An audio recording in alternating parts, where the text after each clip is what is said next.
Bom dia, a graça e a paz do nosso Senhor Jesus. Hoje, terça-feira, um dia que com certeza o Senhor preparou para cada um de nós, e essa palavra também.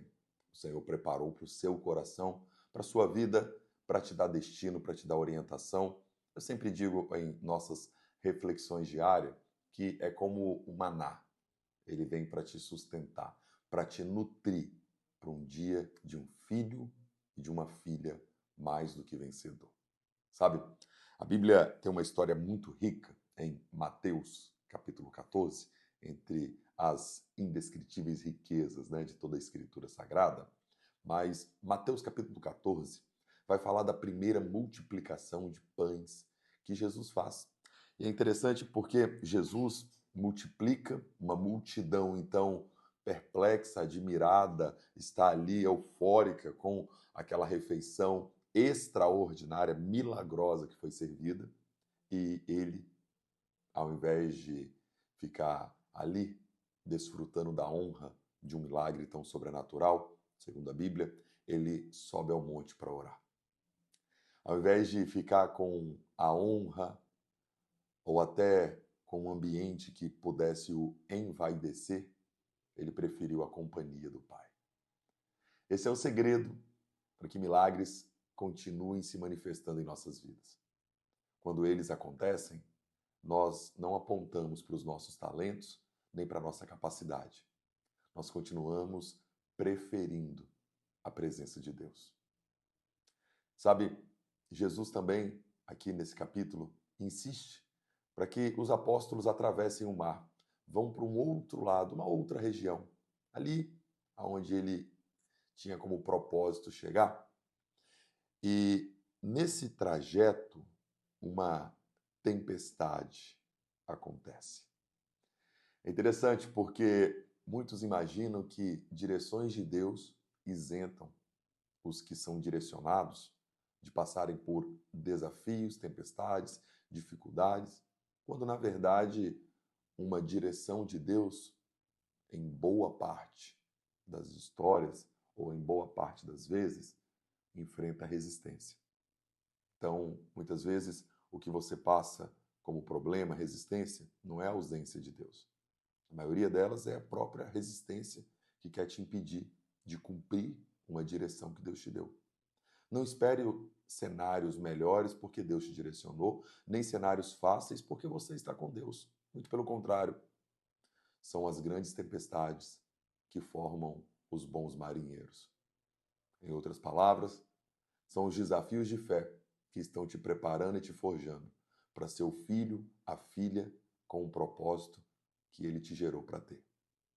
Bom, para não me estender, quando Jesus agora termina o seu momento com o Pai, ele vai de encontro aos apóstolos. E é sobrenatural, é realmente de ficar cada vez mais apaixonado, imaginar que ele foi da forma mais improvável possível. Ele foi andando sobre as águas. Irmão, imagina Jesus agora andando sobre as águas, indo de encontro aos apóstolos. Eles imaginavam que ele poderia ter pego outro barco, eles imaginavam que ele teria buscado muitos recursos para que isso acontecesse, menos andar sobre as águas. Só que ele andou sobre as águas. E ao andar sobre as águas, os apóstolos não esperavam e ficam assustados com esse comportamento.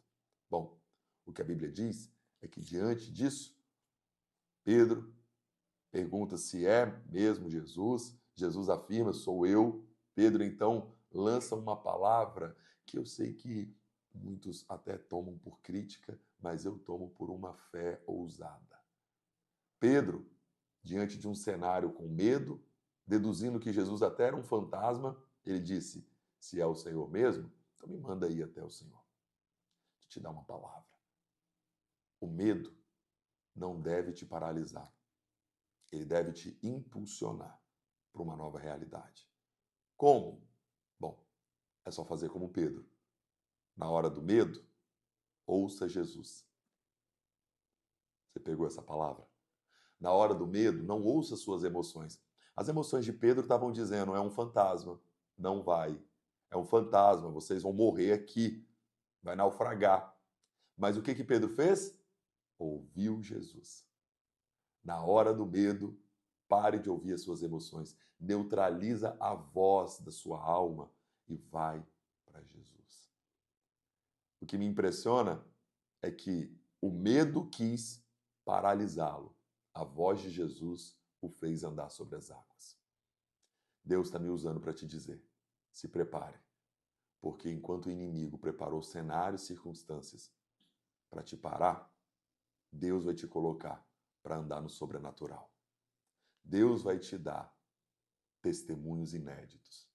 Deus vai te dar realidades nele que você nunca testemunhou, mas vai começar a testemunhar. Você vai ver coisas que nunca aconteceram acontecer a partir da postura de não ouvir mais as suas emoções e somente a voz do nosso Senhor e Salvador Jesus. Uma das formas de ouvi-lo é, por exemplo, aceitar essa palavra no seu coração, tomando por posse e acreditar que o medo não vai te parar. Que esse cenário não é ausência de Deus, é direção de Deus. E que a resistência é um dos apontadores de que Deus está na causa. E de que a tempestade só aumenta o seu testemunho. Ela não te paralisa. Se alegre com essa mensagem. Jesus está vindo ao seu encontro da forma mais improvável, mas Ele está vindo. Se alegre, porque o medo não vai te parar. Você vai ouvir a voz de Jesus e vai acessar uma realidade inédita. Bom, finalizando, Pedro anda sobre as águas, os outros continuam no barco. Por quê? Pedro foi o único que ouviu a direção de Jesus. Então, andando sobre as águas, ele agora tem medo também de novo. Olha o medo neutralizando Pedro. Diante do medo, ele olha para trás e a Bíblia diz que agora, olhando para trás, ele começa a afundar. Só que ele só começa a afundar, ele não afunda. Porque é assim que Deus faz. Ele nos permite recomeçar quantas vezes for necessário, desde que seja ouvindo a voz dele e sendo pego pelas suas próprias mãos. A fé é um caminho de aventura ou de vulnerabilidade. A fé não é um caminho de segurança e de autocontrole. Você não vai ter domínio sobre o cenário, mas você pode ter certeza, vai vencer em todos os cenários, porque Jesus está nele. Deus te abençoe. Se você puder, repete comigo. Senhor Jesus, eu tomo posse dessa palavra. Eu escolho crer e eu renuncio à voz do medo para acessar uma nova dimensão. Eu quero andar sobre as águas, eu quero sair da média, eu quero viver o sobrenatural. E te dou, Jesus, toda a liberdade, para que mesmo em meio à tempestade, o Senhor me dê experiências que testifiquem e que provem desse rico e infinito amor. Eu quero também, hoje, colocar os meus olhos sobre o Senhor, discernir o Senhor, ao invés de focar na tempestade e acreditar que eu vou naufragar. Eu quero ouvir a sua voz, segui-la. E mesmo se no meio do caminho o medo voltar a me visitar, eu vou pegar nas suas mãos e vou ser erguido.